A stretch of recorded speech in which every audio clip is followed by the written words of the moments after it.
බොක බොක්ක කවුද හිතුවේ දිව්‍ය ලෝකෙ ඉඳන් මනුස්ස ලෝකෙට එන්න මෙච්චර අමාරු වෙයි කියලා. පස්සත් ඇරුණ බොක්ක.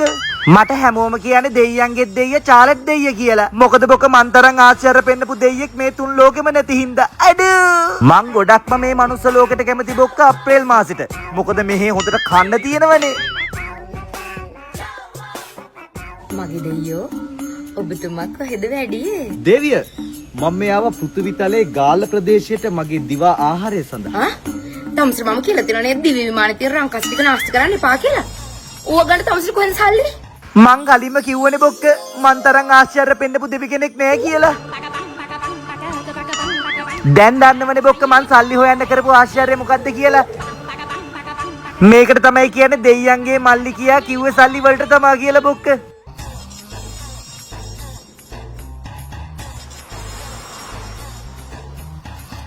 ඔය් තමුස මේ දඬු මොනරෙක් අරගෙනමද ගියේ? අනේ ඔව් දෙවිය මෙහි ඉතින් අර තනිතර මතුවෙන එක ටිකක් අමාරුයිනේ.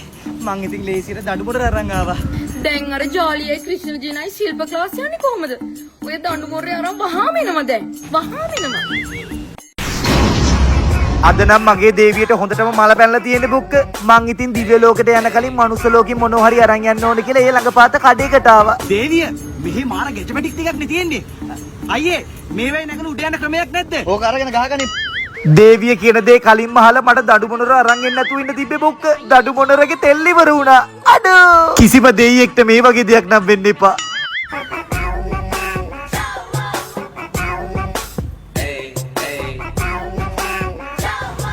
දරුවා මාහට QR කේතයක් නොමැත. නමුත් මගේ මේ දඩු මොනරට පෙට්‍රල් ගැසීමට අවශ්‍ය. අද ඔත්තේද ඉරටද? අම්මගේ රෙද්ද. අර ඵලයන් බයි යන්න. අඩෝ ඇයි බම් මට මෙහෙම වෙන්නේ? අද නම් මට හිස් අතින් දිව්‍ය ලෝකෙට ගියොත් බඩුම තමයි බොක්ක. දේවිය සතුටු කරන්න ක්‍රමයක් හොයාගන්නම වෙනවා. හැබැයි බොක්ක මෙතන තියෙන දේවල් දැක්කට පස්සේ මට දැනුනේ අපේ දිව්‍ය ලෝකෙවත් මේ වගේ දේවල් නැහැ කියලා. තමුස දැන් අද ගෙදර එන්නේ නැද්ද? දැන් කොච්චර වෙලාවක්ද බලනවකෝ? ගෙදර එන්න හිතෙන්නේ නැහැ දේවිය. මම මෙහෙ ඇවිල්ලා තියෙන්නේ මෙහෙ තියෙන දිව්‍ය ලෝකෙට. එතකොට අපි මේ දැන්